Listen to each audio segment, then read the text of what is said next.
আরজিকর কাণ্ডে বড় আপডেট, ফের আইনজীবী বদল। চিকিৎসকদের পক্ষের পর এবার আইনজীবী বদল করলেন অভয়ার বাবা মা। সুপ্রিম কোর্টে আরজিকর কাণ্ডে নির্যাতিতার বাবা মায়ের হয়ে সওয়াল করবেন এবার আইনজীবী।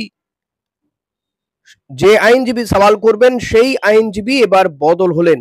এতদিন তিলোত্তমার বাবা মায়ের হয়ে লড়ছিলেন আইনজীবী বিকাশ রঞ্জন ভট্টাচার্য। বাম সাংসদ এবং আইনজীবী বিকাশ রঞ্জন ভট্টাচার্য তিনি বারবার দিল্লি যেতে পারছেন না, সে কারণেই সম্ভবত আইনজীবী বদল করা হলো বলে সূত্র মারফত জানা যাচ্ছে। আগামী সোমবারই সুপ্রিম কোর্টে তিলোত্তমা কাণ্ডের পরবর্তী শুনানি, তার আগেই আইনজীবী বদল।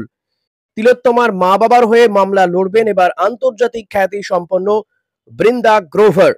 জানা গিয়েছে তিনি এই মামলা লড়ার জন্য তিলোত্তমার মা বাবার কাছ থেকে কোনো পারিশ্রমিক নেবেন না।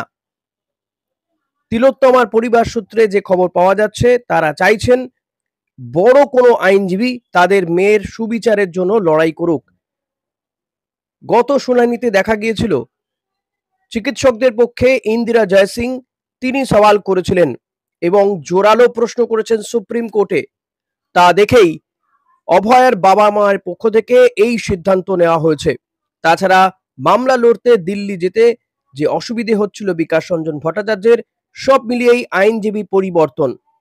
তিলোত্তমার মা বাবার আগে জুনিয়র চিকিৎসকদের পক্ষে আইনজীবীও বদল করা হয়।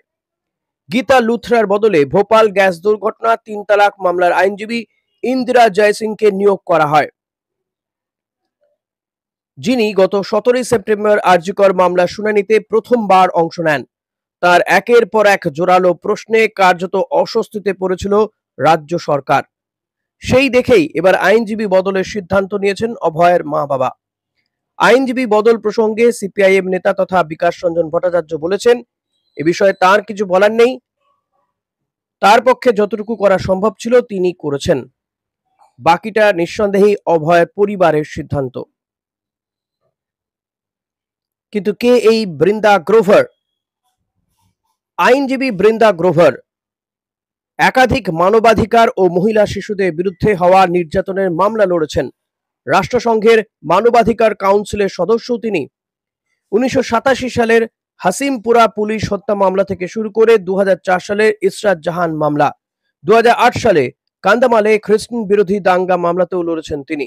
শিশুদের যৌন হেনস্থা থেকে সুরক্ষা, নির্যাতন প্রতিরোধ বিলের সংশোধনী খসড়া তৈরিতেও তার বিশেষ অবদান রয়েছে। এহেন বৃন্দা গ্রোভারকেই নিয়োগ করলেন অভয়ের মা বাবা।